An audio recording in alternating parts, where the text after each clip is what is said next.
Okay, let's move on. So the first step in the portfolio management process, how do you like me talking with my back to you? There we go, now I'm facing the camera. All right, so the first step, oh, you know what? I'm going to take this hat off. I've had enough of that. All right, the first step in the portfolio management process is to make asset allocation decisions, okay?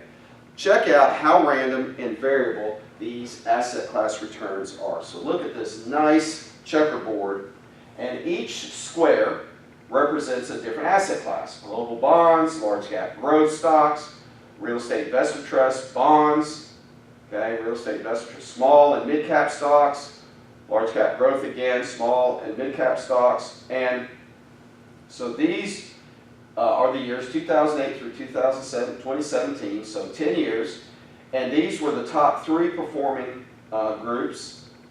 And these were the bottom 3 performing groups out of, I think, 20 different asset classes. I think they used 20 different asset classes. These were the top 3. So in 2008, global bonds were at 12%. They were the best performing. And international stocks were the worst performing. They were down 43%. And so I want you to see all the different classes that are in there. And so you have to make an asset allocation decision. Okay? And I wanted you to see how these things bounce around, the wide variance in returns. 27.5% for REITs in 2010, and cash was flat. Global bonds only 6%. So what do you do with a large group of asset classes like this, a lot of asset classes to choose from, and asset classes that bounce all over the place? International was down 43%. In 2008, it was up 32% in 2009, down 12% in 2011, up 25% in 2017. Okay? Large cap growth was up 37% in 2009, and then it doesn't show up anywhere. Okay? Oh, look, it was down 4% in 2015. Okay? Commodities went through a really tough 5-year period of time from 2011 to 2015. Okay, REITs did pretty well for from 2010 to 2014, 1, 2, and 3. But I guarantee you one thing: you didn't want to be in REITs in 2008, 2009, 2010. I mean, 2008, 2009. They weren't a good performing group, particularly 2008. All right, so. You've got a lot of different asset classes to choose from, and they're very random. They bounce around quite a bit. So what do? You gotta own them all. In some proportion, you have to own them all. That's the answer. Diversify. All right. Investor risk and return parameters are the main consideration when you are setting asset allocation. What risk and return can investors take? And then conditions in the market affect the fine-tuning of the allocation. So how these asset classes look compared to the economic forecast that you have, and compared to their history. Are they cheap or are they expensive? Those questions, those issues help fine-tune your asset allocation. All right, so check out the best, worst, and average returns in the following asset allocations, and also the number of years that have losses. So let's take a look. So we've got 5 different allocations here. All right? We've got 100% bonds, 30% stocks, 70% bonds, 50-50, 70% stocks, 30% bonds, and 100% stocks.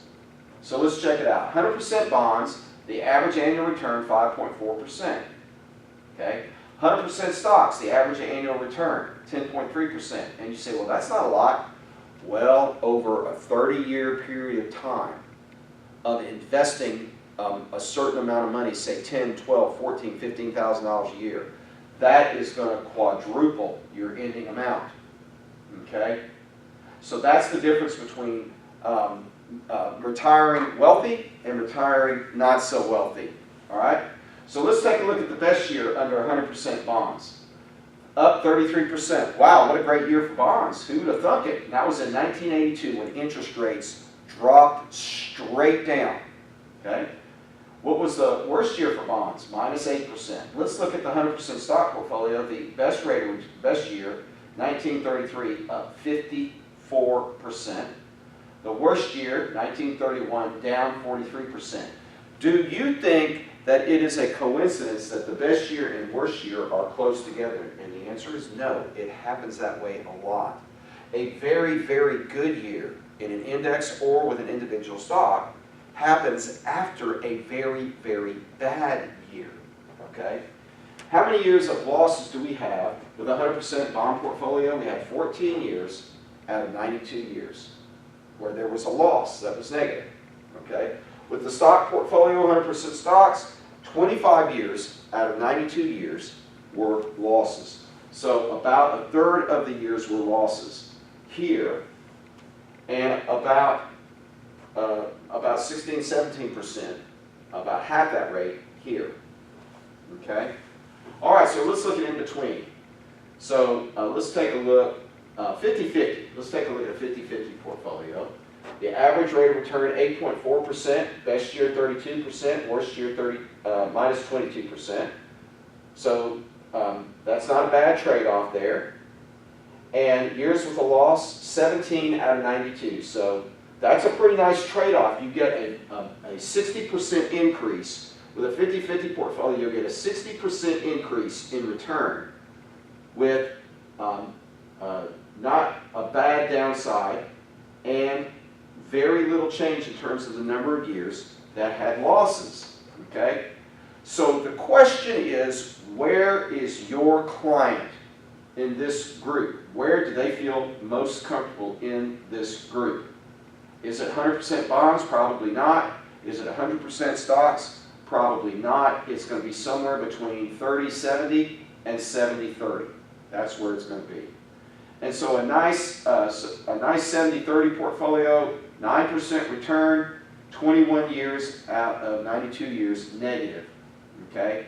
And so the question that becomes is, how much difference does this extra percentage make over a 30-year period of time, and can you stand the additional volatility? All right, but I wanted to give you a good look at what the different asset allocation mixes, how they have performed historically, and that gives you a good idea of how they'll perform going forward. Listen, I went through that whole process and I didn't highlight like I really wanted to. I spent a lot of time coming up with this fancy, look at this, let's do it again, just so you can get the full effect of what I've done here. So here are the asset allocations, and here are the return data. All right? You get the gist of it. Let's do that one more time because I really dig it. It took me time. Boom and boom. Isn't that cool? All right. Moving on. As good as this animation was here, let's do it one more time. Isn't that good animation? And guess what? No animation here. Breaks my heart. All right. The point remains the same. Once your asset allocation has been determined, the next step is to decide how to allocate funds between international and domestic. All right, so here's a chart, and the orange shows when international markets outperform, and the blue shows when the U.S. markets outperform. So what's the answer? The answer is you've got to own both. You've got to own both, okay? And one of the things you look at is how cheap are the markets. And so here's the UK market, the US market, this is Europe, excluding Britain. Here's Japan, and here are emerging markets. And let's just focus on PE and price to book and the dividend yield. And really, let's look at PE, trailing PE and price to book. So the UK, right, is trading at a PE at this point in time of 20, and the historic PE is 14. That means it's a little bit high. We're going to have to take a look at that, see why it's so high. Their price to book is 1.8. Typically it's 1.9, so that's pretty close. All right? The U.S. market trading at 24 times when the average PE is 18 times. The U.S. market's pretty high. Why? Fast growth, low interest rates. We're going to have to take a look at that. It looks pretty high to me. The price to book, 3.3 times versus 2.8 times. So the U.S. market looks pretty expensive. Okay? And then let's drop down the Japanese market. PE of 16. Historically, their PE is 18. Looks pretty inexpensive. We're going to have to take a look and see why. So just based on this information, I would probably overweight Japan and underweight the U.S. Okay? Just based on how cheap or expensive. Same thing with emerging markets. Emerging markets look pretty reasonably valued, 15 versus 14 in terms of PE.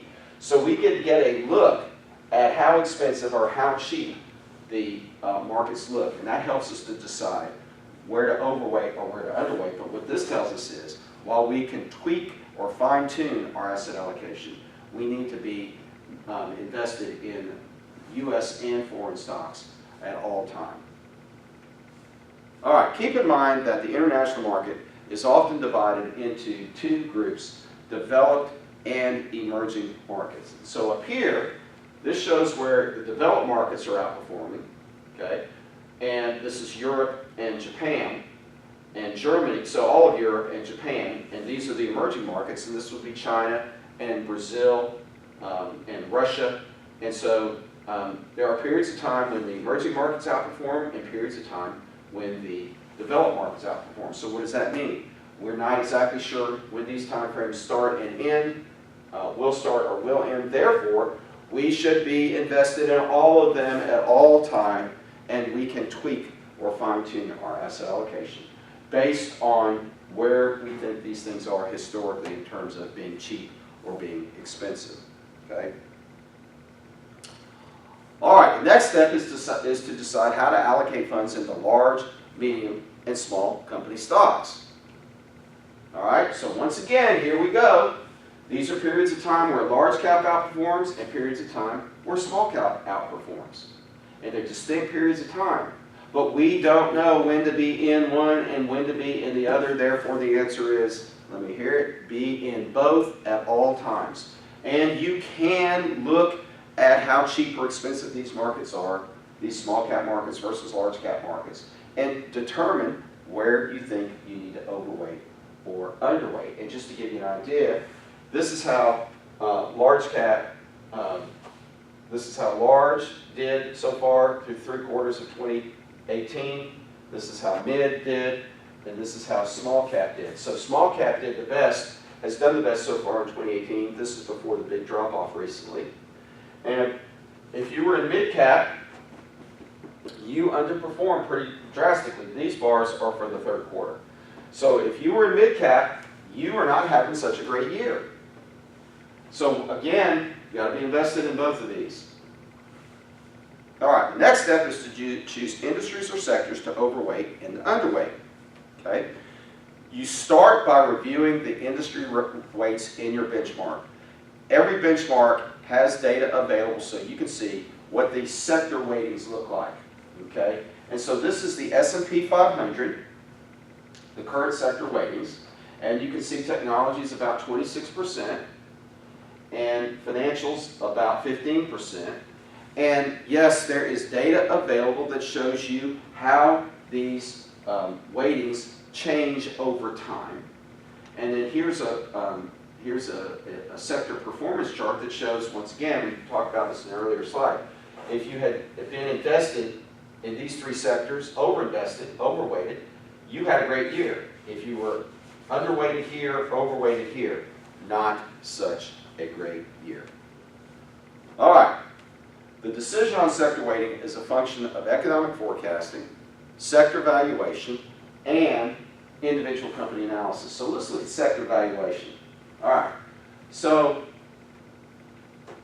this is the PE of the different economic sectors. So hopefully you can see this. You've got consumer discretionary. These are big ticket cyclical items like cars and expensive clothes. Consumer staples like Walmart and foods and drugs, energy, financials, healthcare, industrials, technology, IT and telecom, materials, that's mining and steel, and utilities, and real estate. All right, so here are what the PEs look like, and here's what the average PE over time has looked like. So once again,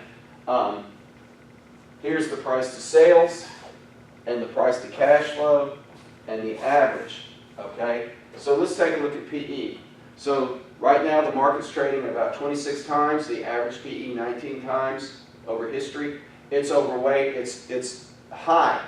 Looks expensive to me. Consumer discretionary.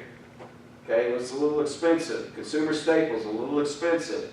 Energy, very expensive. Okay. Financials, a little expensive. Healthcare, very expensive. So they're all high relative to their history. The question is, which ones are really ridiculously high? Okay. Real estate looks inexpensive. Okay. And consumer staples look relatively, they don't look too bad. But consumer discretionary trading at 22 times versus 19 times, I guess that's not too bad. Financials 20 times versus 15 times, that's not too bad. Healthcare 33 times versus 23 times, that looks pretty high to me. Really high. Industrials 26 times versus 19 times, a little high. Okay. Tech 35 times versus 27 times, pretty high. And materials look crazy high, 30 times versus 20 times. Okay? So you can do the same type of analysis looking at price to sales and looking at, once again, what's really, really high. And so energy looks high this way, and technology looks really high, 4.3 times sales versus 2.7 times average. So it's very high. Materials looks expensive, Real estate looks inexpensive, and healthcare doesn't look as expensive that way. Still expensive and not too bad. Financials don't look too bad this way. Price to cash flow, what looks really expensive? Looks like, price to cash flow, energy looks crazy expensive. And financials look kind of expensive that way. And healthcare doesn't look expensive at all, price to cash flow. It actually looks cheap. So, and IT doesn't look too expensive that way. And real estate doesn't look too expensive. So it changes, the picture changes depending on which sectors you're looking at, okay? So take a close look at this. This gives you an idea, once again, of how these sectors are trading now and how they traded historically. It gives you an idea of what looks expensive and what looks cheap. All right. Okay, we're going to stop there, and yes, we are going to stop there, and we'll do another clip in just a few minutes. Shalom.